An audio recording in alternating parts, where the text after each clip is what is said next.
Hello everyone, I am Professor A.B. Zanzad from Kekewa College of Agricultural Engineering and Technology Nasik, working in Department of Irrigation and Drainage Engineering. Today's my video lecture on the water availability. In order to lift the water, one needs access to a water source.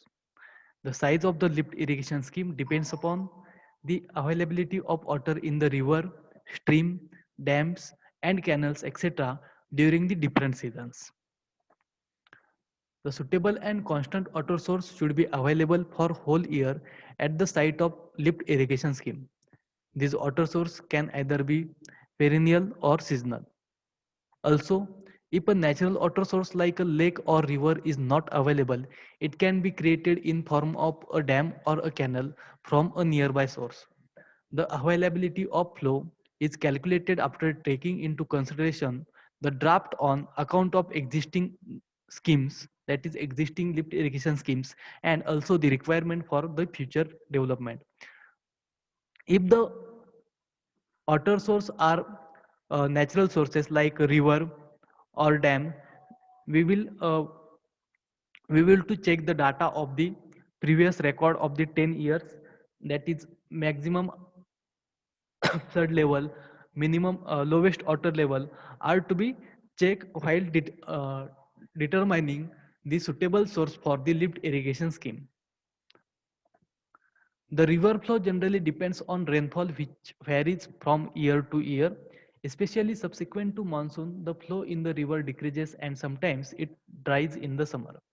On the other hand, the water requirement of crops goes on increasing, hence it is quite essential to know the behavior of flow in the river for different years and seasons. Therefore, it should be kept in mind that the availability of irrigation water should be based on as per the lean period, that is period in which the availability of water is minimum, that is in summer season. A minimum level of water available in the lean period should be a base for planning of a lift irrigation scheme. Generally, in summer season, that is April-May, is the maximum lean period of the flowing water in the rivers. If the source of water is seasonal or perennial canal, then frequency of irrigation, closing period, etc. should be considered, and cropping pattern should be based strictly on the water availability. The assessment of amount of river or stream flow which could be safely harnessed for the proposed lift irrigation water supply scheme is the most important factor in establishing the technical feasibility of a river pumping project.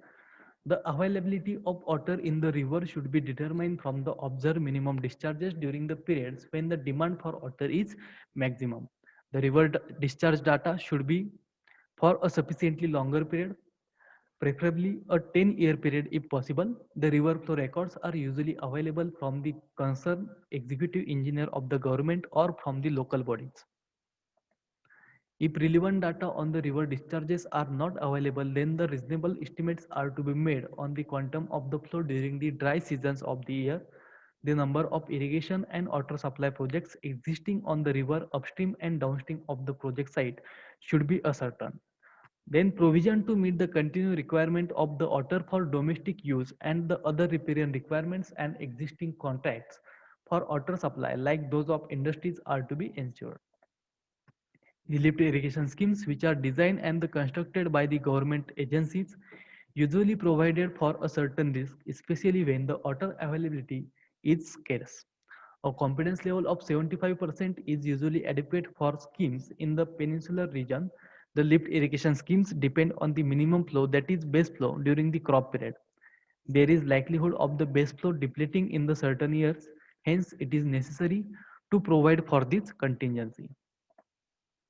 To get more videos related to agriculture and agricultural engineering, subscribe the channel Agroneers. Thank you.